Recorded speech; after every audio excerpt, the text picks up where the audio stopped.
ನಾನು ಭವಿಷ್ಯ ಹೇಳ್ತಾ ಇದ್ದೀನಿ, ಬೆಲೆ ಏರಿಕೆ ಇವತ್ತಿಗೆ ಮುಗಿಯೋದಿಲ್ಲ, ಬೆಲೆ ಏರಿಕೆ ಮುಂದೆ ಕೂಡ ಮುಂದುವರಿಯುತ್ತೆ ಅಂತ ಸರ್ಕಾರದ ವಿರುದ್ಧ ಶಾಸಕ ಹರೀಶ್ ಪೂಂಜಾ ವಾಗ್ದಾಳಿ ಮಾಡಿದ್ದಾರೆ. ಸಿದ್ದರಾಮಯ್ಯ ಪುಸ್ತಕದ ಬದನೆಕಾಯಿ ಬಜೆಟ್ ಮಂಡಿಸಿದ್ದಾರೆ ಅಂತ ಹೇಳಿದ್ದಾರೆ. ಸರ್ಕಾರದ ವಿರುದ್ಧ ಶಾಸಕ ಹರೀಶ್ ಪೂಂಜಾ ಈ ರೀತಿ ವಾಗ್ದಾಳಿ ಮಾಡಿದ್ದಾರೆ. ಬಜೆಟ್ ವಿಚಾರಕ್ಕೆ ಸಂಬಂಧಪಟ್ಟಂತೆ ಬಿಜೆಪಿ ನಾಯಕರು ಹರಿಹಾಯ್ತಾ ಇದ್ದಾರೆ. ಅದರ ಜೊತೆಗೆ ವಿದ್ಯುತ್ ದರ ಹೆಚ್ಚಳದ ಬಗ್ಗೆಯೂ ಕೂಡ ಸಾಕಷ್ಟು ಹರಿಹಾಯ್ತಾ ಇದ್ದಾರೆ. ವಿದ್ಯುತ್ ದರ ಹೆಚ್ಚಳ ಇದೆಯಲ್ಲ, ಇದು ಆರಂಭ ಅಂತೇಳಿ ಏನಾಗಿದೆ, ಇಲ್ಲಿವರೆಗೂ ಕೂಡ ಬಸ್ ದರ ಹೆಚ್ಚಳ ಆಗಿದೆ, ನೀವು ಬಸ್ ಟಿಕೆಟ್ ದರ ಹೆಚ್ಚಳ ಆಗಿದೆ, ಮತ್ತೊಂದು ಕಡೆ ಮೆಟ್ರೋ ದರ ಹೆಚ್ಚಳದ ವಿಚಾರಕ್ಕೆ ಏನೆಲ್ಲ ಜಟಾಪಟಿ ನಡೀತು ಅಂತ ನೋಡ್ತಾ ಇದ್ದೀರಿ. ಜೊತೆಗೆ ಹಾಲಿನ ವಿಚಾರದಲ್ಲೂ ಕೂಡ ಹೆಚ್ಚಳವಾಗಿದೆ. ಒಂದೊಂದೇ ಹೆಚ್ಚಳ ಮಾಡ್ತಾ ಹೋಗ್ತಾ ಇರುವಂಥ ಸರ್ಕಾರ ಇನ್ನೂ ಕೂಡ ಮುಂದುವರಿಸುತ್ತೆ ಅಂತ ಹೇಳ್ತಾ ಇದ್ದಾರೆ. ಅದರ ಜೊತೆಗೆ ಮುಂದೆ ಮುಂದುವರೆದು ಕೇವಲ ಇದು ಆರಂಭ ಅಂತ್ಯ ಅಲ್ಲ ಅಂತ ಹೇಳ್ತಾ ಸಿದ್ದರಾಮಯ್ಯವರ ಬಜೆಟ್ ಕುರಿತಂತೆಯೂ ಕೂಡ ಹರೀಶ್ ಪೂಂಜಾ ಮಾತನಾಡಿದ್ದಾರೆ. ಇದು ಪುಸ್ತಕದ ಬದನೆಕಾಯಿ ಅಂತ ಹೇಳಿ ಹರೀಶ್ ಪೂಂಜಾ ಮಾತನಾಡಿದ್ದಾರೆ. ಬೆಲೆ ಏರಿಕೆ ವಿಚಾರಕ್ಕೆ ಸಂಬಂಧಪಟ್ಟಂತೆ ಸರ್ಕಾರವೇ ಒಂದು ಅಸ್ತ್ರ ಕೊಟ್ಟಂತಾಗಿದೆ ಅಂತ ಕಾಣಿಸುತ್ತೆ. ಸರ್ಕಾರದ ವಿರುದ್ಧ ಶಾಸಕರು ಮತ್ತಿತರ ವಿರೋಧ ಪಕ್ಷದ ನಾಯಕರು ಹರಿಹಾಯ್ತಾ ಇದ್ದಾರೆ.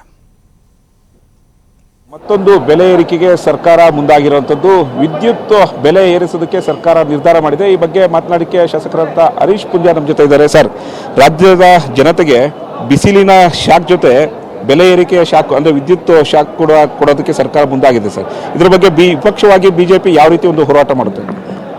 ಸಿದ್ದರಾಮಯ್ಯ ಅವರು ಈ ರಾಜ್ಯದ ಮುಖ್ಯಮಂತ್ರಿಯಾಗಿ ಪದಗ್ರಹಣ ಮಾಡಿದ ದಿವಸವೇ ಕರ್ನಾಟಕಕ್ಕೆ ಶಾಕ್ ಹೊಡೆದಿದೆ. ಯಾಕಂತ ಹೇಳಿದ್ರೆ ಇವರ ಭಾಗ್ಯದ ಹೆಸರಿನಲ್ಲಿ ಅಧಿಕಾರವನ್ನು ವಹಿಸಿಕೊಂಡಂಥ ಸಿದ್ದರಾಮಯ್ಯ ಅವರಿಗೆ ಕೊಟ್ಟ ಮಾತನ್ನು ಉಳಿಸಿಕೊಳ್ಳತಕ್ಕಂಥ ಸ್ಥಿತಿಯಲ್ಲಿ ಎಲ್ಲ ಭಾಗ್ಯಗಳನ್ನು ಕೊಡುವಂಥ ಪ್ರಯತ್ನವನ್ನು ಮಾಡಿದರು. ಆ ಪ್ರಯತ್ನದ ಪ್ರತಿಫಲ ಏನು ಅಂತ ಹೇಳಿದರೆ ದಿವಾಳಿ ಸರ್ಕಾರವನ್ನು ನಡೆಸ್ತಾ ಇದ್ದಾರೆ.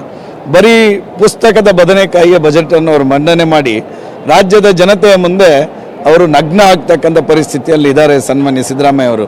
ಪ್ರಾಯಶಃ ಇವತ್ತು ವಿದ್ಯುತ್ ದರ ಏರಿಕೆ ಆಗಿರ್ತಕ್ಕಂಥದ್ದನ್ನು ಇವರು ಏನಂತ ಹೇಳಿದ್ರೆ, ಇದನ್ನು ನೀವು ಯಾವುದೋ ಸಚಿವರ ಬಳಿಯಲ್ಲಿ ಮಾಧ್ಯಮದವರು ಪ್ರಶ್ನೆ ಮಾಡಿದರೆ ನಿಮ್ಮ ಮುಂದೆ ಕಾಗಕ್ಕ ಗೂಬಕ್ಕ ಕಥೆ ಹೇಳ್ತಾರೆ. ನಿಮಗೂ ಅರ್ಥ ಆಗಲ್ಲ ಅವ್ರು ಏನು ಹೇಳ್ತಾ ಇದ್ದಾರೆ, ರಾಜ್ಯದ ಜನರಿಗೂ ಅರ್ಥ ಆಗಬಾರ್ದು ಅಂತೇಳಿ ಕಿವಿಗೆ ಹೂ ಇಡುವಂಥ ಪ್ರಯತ್ನವನ್ನು ಮಾಡಿರ್ತಕ್ಕಂಥದ್ದು. ಪ್ರಾಯಶಃ ಈ ಬೆಲೆ ಏರಿಕೆ ಇದು ಇಲ್ಲಿಗೆ ನಿಲ್ಲೋದಿಲ್ಲ.